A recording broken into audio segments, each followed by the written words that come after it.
Hello, Jess here from All the Sparkle with a cheerful card using a Suzy Doodles print from the brand new Rest and Refresh release from Simon Says Stamp. Today I'm actually showing you how to not give up on your project. Honestly, there were several times I considered chucking this into the trash can, but I'm so glad I stuck with it. So let's get started. First off, don't do what I did and always remember to tape your project down. This was mistake number 1. Mistake number 2 was thinking I could mask off my clouds with this old Molotow pen that desperately needs to be refilled. I couldn't find my refill but thought there'd be enough fluid to cover the clouds. I was wrong. But anyway, I masked out the clouds with masking fluid before watercoloring. I smushed distress inks into the wells of my watercolor mat and then added a drop of water to each well. I wet the sky thoroughly and then added washes of squeezed lemonade, mustard seed, wild honey, picked raspberry, candied apple, shaded lilac, and wilted violet distress ink to the sky. I used a paper towel to blot off the ink settling on the edges of the panel, and then panicked a bit and blotted the entire panel.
Then I decided I did actually like the colors, so I went back and repainted. I told you this was a comedy of errors.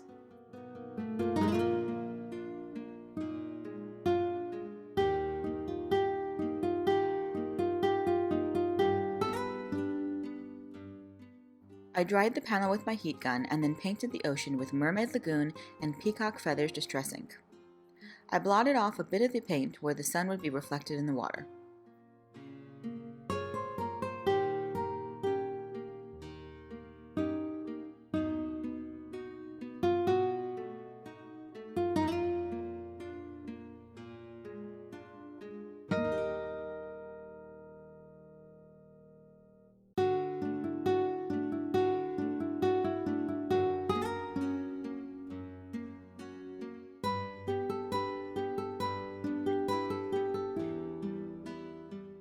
Once the panel was dry, I rubbed off the masking fluid and realized that it totally didn't work as I had intended. Then I used tea dye and ground espresso distress ink to paint the sand and added a little squeezed lemonade and mustard seed to the bottom of the sun. I let the panel dry and then came back with Copic markers.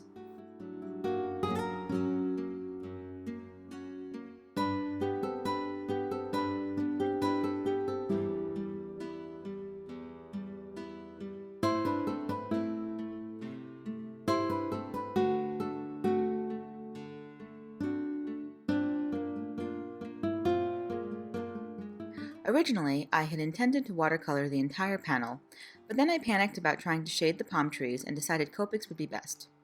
It also helped to add dimension to the water and sand. As you can see, I kept changing my mind about how dark I really wanted the sand to be, but it helped to give the sand more dimension.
The nice thing about using Copics is that it helps cover up any areas, like my palm leaves, where the watercolors bleed over.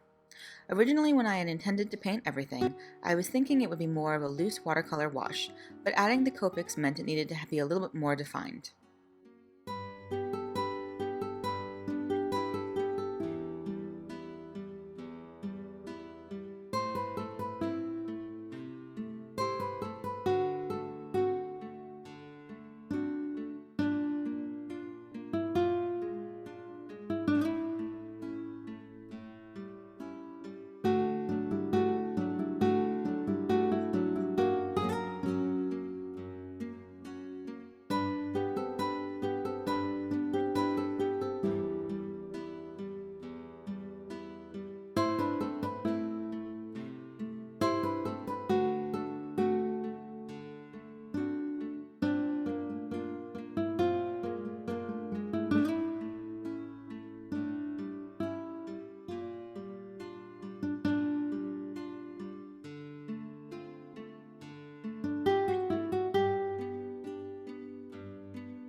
Once I was done coloring, I had to figure out how to fix my clouds. My first idea was to paint over them with a thinned out layer of white gouache, which mostly worked, but the pink still peeked through. After the gouache was dry, I adhered it to my card base and then thought about what to do next.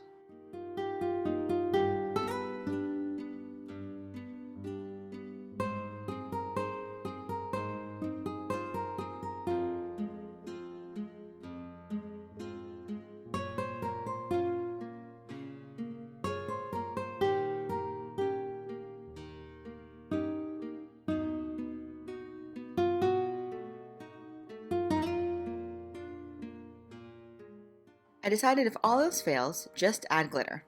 So I added a thin layer of crystal glaze to the clouds and then sprinkled them with chunky and Prisma glitter. Glitter fixes everything.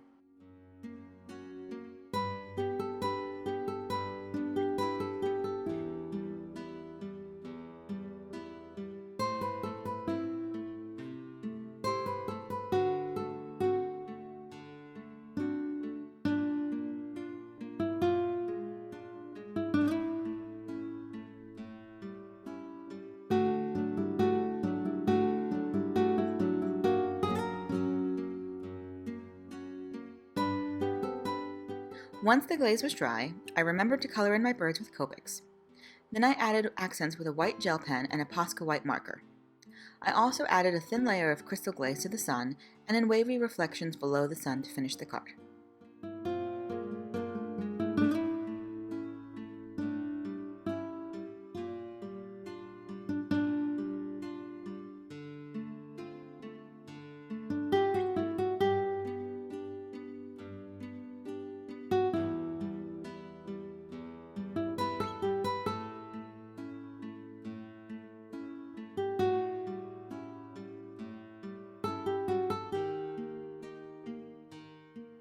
And that's it. I'm so glad I didn't give up on this because I really like how it turned out.